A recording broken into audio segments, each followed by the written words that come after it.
They say aging humbles every man, not through weakness, but through awareness. Somewhere after 60, life begins to whisper things you once ignored.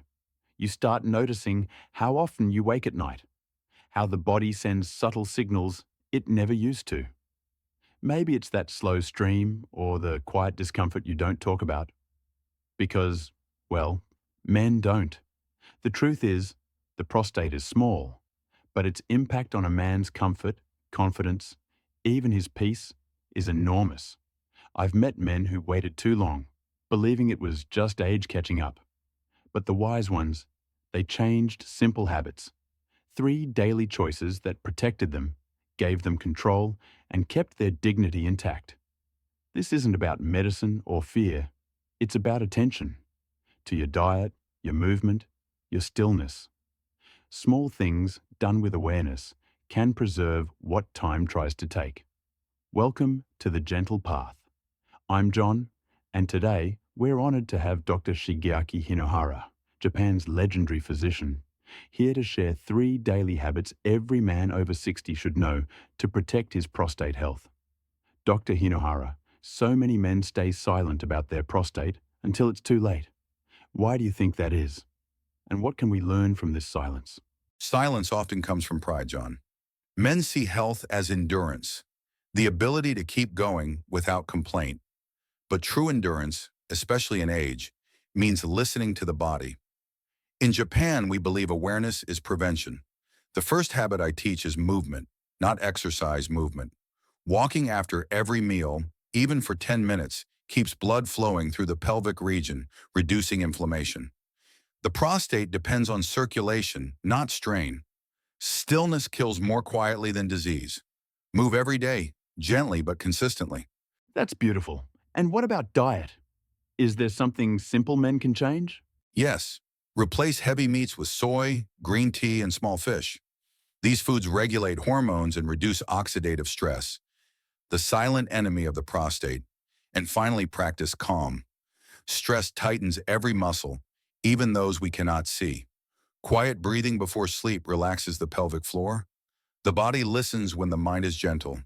3 small acts, movement, nourishment, and calm, protect not just the prostate, but the man himself. Dr. Hinohara, you often say that movement is one of the simplest yet most powerful medicines a man can give himself. But many older men feel their energy fading, their bodies stiffening, and walking sometimes feels more like an effort than a joy. How do you help them see movement not as exercise, but as a healing ritual? John, I tell them, movement is not something you do to the body, it is something you do with it. After 60, the body begins to speak a different language. It no longer wants competition, it wants cooperation. Many men make the mistake of believing that only hard workouts count, but the truth is, the most healing movement is gentle, rhythmic, and done with awareness. In Japan, I often see elders walking slowly after every meal, sometimes with hands behind their backs, simply breathing and observing life around them. This small act stimulates blood flow to the lower body, which is essential for the prostate and overall vitality. The pelvic area is like a quiet river. When blood stops moving freely, tension, inflammation, and discomfort begin to rise silently. 10 minutes of walking can make a greater difference than an hour of sitting and worrying about health. Movement also reminds the mind that life continues to flow. I tell my patients, when you move, you send a message to every cell, I am still here, I am still participating. The body responds beautifully to that message. It's not about distance or speed, it's about rhythm and regularity. Walking after breakfast helps digestion, walking after lunch clears the mind, and walking after dinner tells the body the day is complete. These 3 moments, repeated daily, build a quiet discipline that keeps a man's circulation alive, his muscles active, and his confidence steady. I once treated a man in his 70s who had spent decades behind a desk.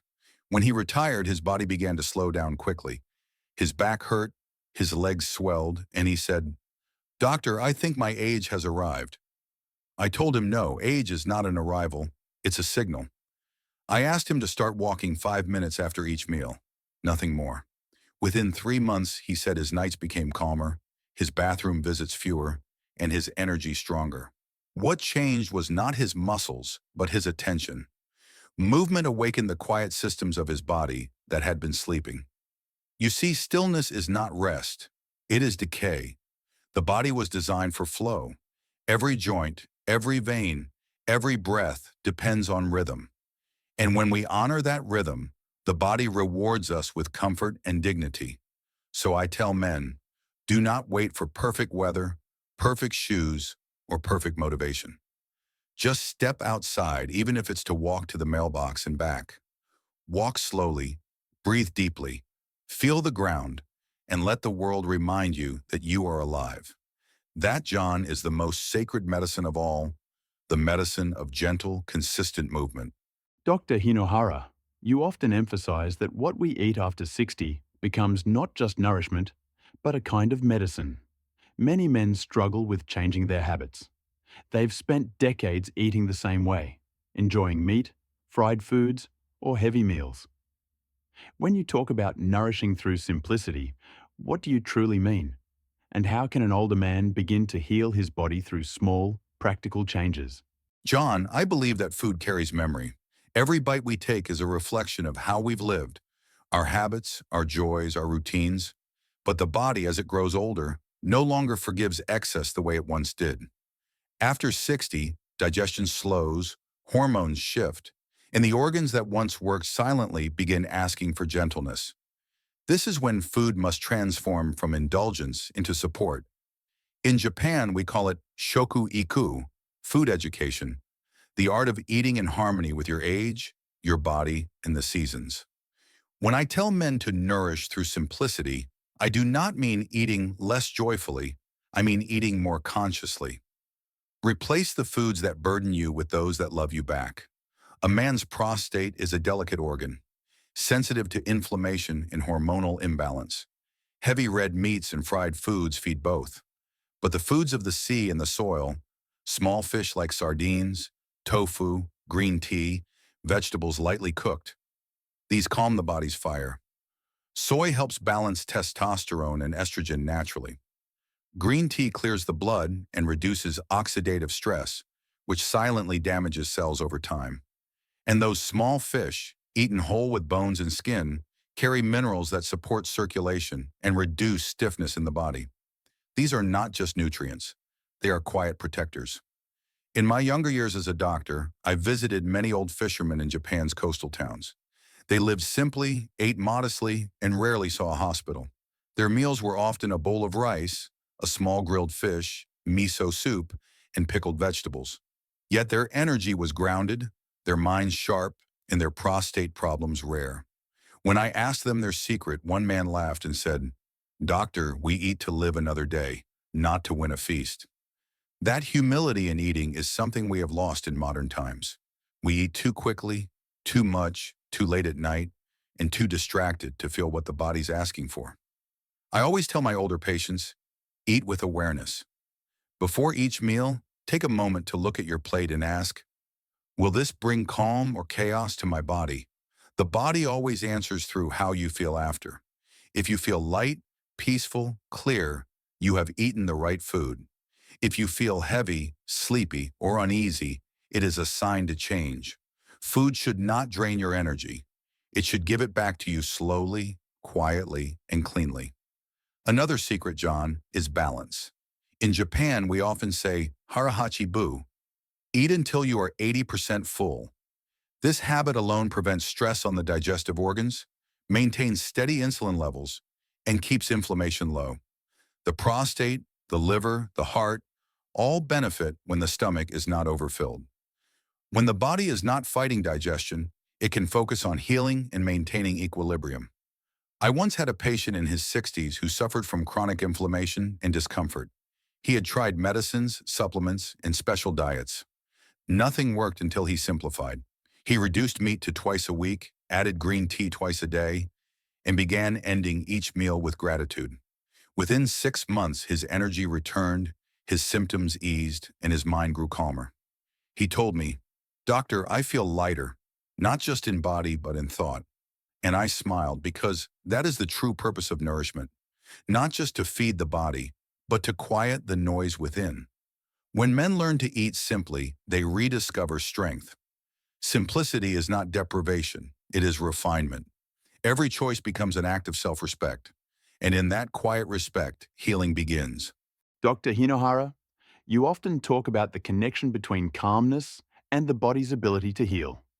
Many people, especially older men, underestimate how much stress affects their health. They worry about family, finances, their changing bodies, sometimes without realizing how much tension they carry inside. When you say, calm the mind, heal the body, what do you really mean? And how does something as simple as breathing or relaxation protect something like the prostate? John, what most people forget is that every emotion we feel leaves a trace in the body. When we are angry, our muscles tighten. When we are anxious, our breathing shortens. And when we live for years in quiet worry, the body begins to mirror that tension in ways we don't see. The pelvic area, where the prostate rests, is one of the first to respond. It tightens subtly, reducing blood flow, disturbing hormonal balance, and creating discomfort that we later call disease. So when I speak of calmness, I do not mean a luxury for peaceful people. I mean it as medicine for those who carry invisible weight. In Japan, we often teach older men a simple evening ritual. Before sleep, sit on the edge of the bed, close your eyes, and take 5 deep breaths, in through the nose, out through the mouth, and feel the stomach rise and fall. This small act tells the body that the day is finished, that it is safe to rest. The nervous system, which controls blood pressure, digestion, and even prostate function, listens carefully to the rhythm of breath. When breathing slows, the body's internal storms begin to quiet. Hormones rebalance, inflammation lowers, and the body begins to repair. I have seen men improve not by medicine alone, but by restoring this lost rhythm of calm. I once treated a man who had been a company executive for 40 years. After retirement, he could not relax. He said, doctor, my mind still works like I'm in the office." His body was restless, his sleep shallow, and his prostate inflamed. We tried treatment, but I could see his real illness was not physical. It was the inability to stop thinking. I told him to take 10 minutes every evening to walk slowly, without a phone, without purpose. Just walk, breathe, and look at the trees. At first, he found it strange. He said he felt useless doing nothing. But after a few weeks, his sleep improved, his stress lowered, and his symptoms eased. He came back one day and said, "Doctor, I think I finally remembered how to breathe." That, John, was when healing began. Calmness is not something that appears by chance. It must be practiced daily, like brushing your teeth or eating breakfast. It is a discipline of stillness. The world today celebrates action, but the body survives through rest. When we give it moments of quiet, deep breathing, soft stretches, gentle thoughts, we allow circulation to return to places that have been tense for years. The prostate benefits most from this inner ease. A relaxed mind means relaxed muscles, open blood vessels, and balanced hormones. That is nature's way of healing. I often remind my patients that aging is not the enemy. The real challenge is learning how to live gently with time. The calmer you are, the slower the body ages, because stress is like friction. It burns energy, it wears out systems, it shortens breath. Calmness is the oil that reduces that friction. When a man learns to breathe slowly, to forgive himself, to release his worries, he does not just protect his prostate, he protects his entire being. So, John, when I say calm the mind, heal the body, I am asking men to return to their natural rhythm. The body already knows how to repair itself. It just needs silence to begin the work. The breath is the doorway, and peace is what walks through it. You know, sitting here with you, Dr. Hinohara, I can't help but think about how simple your message really is. Movement, nourishment, calm. 3 words we've all heard before, yet rarely live by. And somehow, the older we get, the more complicated we make our own care. We chase supplements, procedures, and answers from outside when what you're describing feels more like a return to listening to the body as it was designed. Maybe health isn't something we chase, but something we remember. Yes, John, The body is wiser than we think. It remembers harmony long after the mind forgets it. Longevity is not the art of resisting age. It is the art of cooperating with time. As we grow older, we must stop fighting the body's messages. Pain, fatigue, restlessness. They are not enemies. They are invitations. Every ache tells us something about how we live, how we move, how we breathe. The greatest mistake is to ignore those small voices until they become storms. Health is not about perfection, it is about rhythm. When you wake in the morning, move your body with gratitude. When you eat, eat slowly, taste your food, and let it remind you that you are still here, still capable of choice. When you feel tension rising, pause and breathe. Not because breathing solves every problem, but because it returns you to this exact moment. And this moment, John, is where healing always begins. The world outside may rush forward, but inside the body, time moves differently. The heart beats in the present, not the past or future. I tell my patients, your body is not a machine, it is a garden. It responds to care, patience, and gentle rhythm. Water it with movement, feed it with simplicity, and protect it with calm. Gardens do not demand, they remind.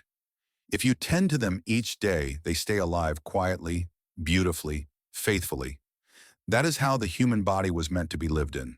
Not controlled, not repaired, but cultivated. When you live like this, aging no longer feels like loss. It feels like ripening, a deepening of awareness. You begin to see that your purpose is not to live forever, but to live well, to live attentively, to live kindly toward your own body. If you can do that, even in small ways each day, your final years can be your most peaceful, your most meaningful. That's so beautiful, Doctor. It feels like a kind of peace we've all been searching for. Not something outside us, but something waiting quietly inside, if only we slow down enough to listen. Yes, John, health begins when we finally make friends with ourselves. Thank you, Dr. Hinohara, for reminding us that true longevity isn't about living longer.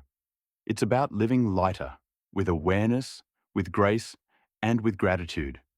To everyone listening, may these lessons stay with you tonight and tomorrow morning when you wake. Move gently, eat simply, breathe deeply, and care for yourself the way life has always cared for you. If today's conversation touched you, share it with someone you love. And remember to subscribe for more stories of wisdom, peace, and mindful living. Until next time, stay kind to your body and gentle with your days.